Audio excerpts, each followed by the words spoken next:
Call to the member for Werriwa. Thank you, Speaker. My question is for the Minister for Health. How is the Albanese Labor Government making medicines cheaper for all Australians, including new medicines being added to the PBS?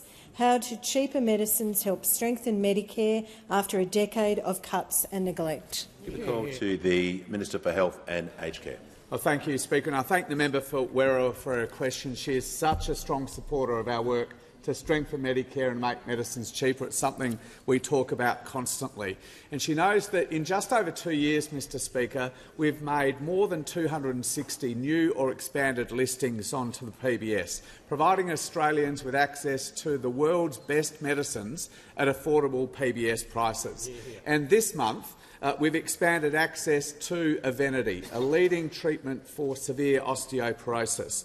Up until now, Evenity has only been available after a patient, usually an older woman, has suffered not one but 2 separate fractures. But now it will be available as a first-line treatment immediately after a diagnosis of severe osteoporosis. This is going to benefit more than 9,000 mainly older Australians every single year, Mr Speaker.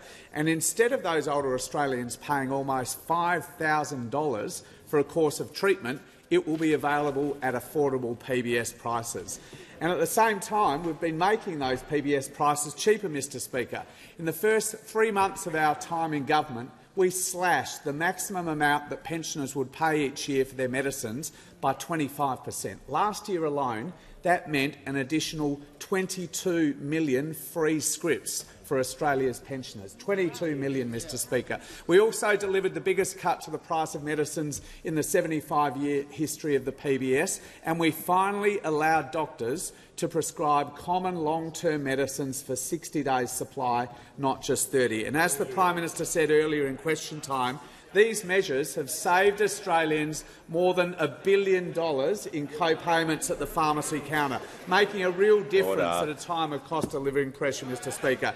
Now, we know Australian households are still doing it tough, and that's why we're also freezing the price of medicines next year by up to 5 years, which will save them another $500 million. But we also know that all of this progress on making medicines cheaper is under threat.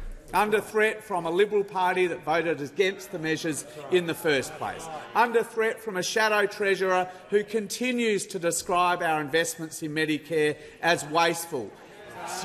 Lined up for the chopping block if the Treasurer ever got his way on this side of the House, God forbid, Mr Speaker. But also under threat from a Leader of the Opposition who, when he was Health Minister, only ever tried to push health prices up rather than down. Now, I said already we've saved patients, Mr Speaker, more than $1 billion at the pharmacy. In his first budget as Health Minister, the Leader of the Opposition actually tried to force medicine prices up that would have cost patients $1 billion more, not $1 billion less, Mr Speaker, proving yet again you can't trust this man and you can't trust the Liberal Party on Medicare.